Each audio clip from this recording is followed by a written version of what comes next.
செந்தமிழில் திருப்புகழ் பாடி நின்றால் மனம் மிஞ்சிடும் இன்பம் விளையுதையா. சிறகிரி வேலவனை காண்கையிலே விடிவோரம் கண்ணீர் பெருகிடுமே. கந்த சஷ்டி கவச்சம் போதுவோர்க்கு கந்தன் கருணை என்றும் துணை வருமே.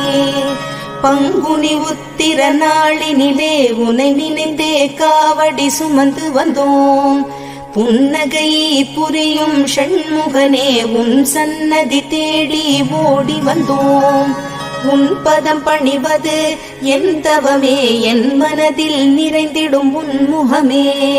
ஷண்முக பிரிய குஹ குரு சரவணனே வந்தே இன்னருளை தர வேண்டும்.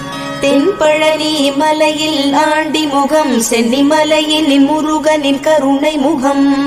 மன ஆறுதல் தந்திடும் ஆறு முகம் தருவாய்